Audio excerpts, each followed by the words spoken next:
I don't think any of us like to be told what to do. So that's my first reaction to this resistance to looking at voluntary services. Most of the federal funding sources that provide support to domestic and sexual violence programs actually require that services be offered on a voluntary basis. So that's an important message that advocates and domestic violence and sexual violence programs need to appreciate.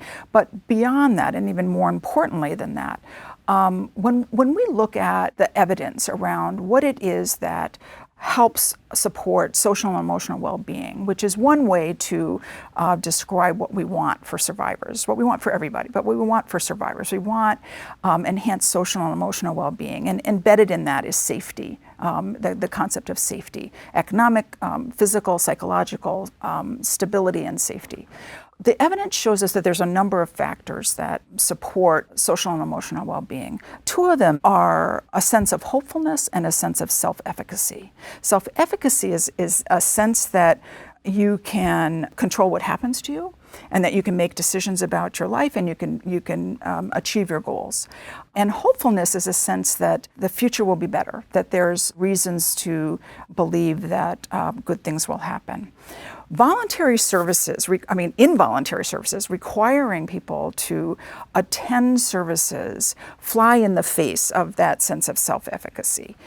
To suggest that we know that every survivor that we're working with needs 5 support groups and 3 counseling sessions, again, flies in the face of victim-defined advocacy. Providing voluntary services, which requires that we develop services that survivors themselves see are helpful and relevant to them, is an essential element of victim-defined services. When we start mandating services, often we end up with people that are just taking up time and space because they have to. One of the first things we did at our program is incorporate a voluntary services model. So everything that we provide, from case management to support groups to life skill classes, is voluntary. If they don't want to attend, they don't have to.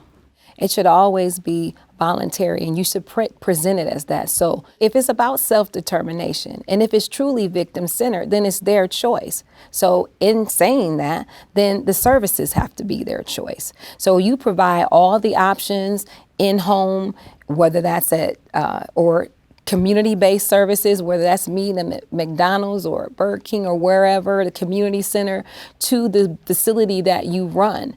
And you provide them with every option, different times, different hours, maybe different activities and things for them to engage in, but you allow them to engage in the activities if they choose to. And if not, then you still provide them with your numbers, schedules, and things that are safe for them, that aren't out so the abuser can see, and you allow them to make that decision on their own without forcing them to do something. Because I know we hate to use this terminology, but I think sometimes we re-victimize older adults because we enforce systems and services on them that they're not ready for, that they do not understand, or not willing to take at this time because they're trying to understand their process.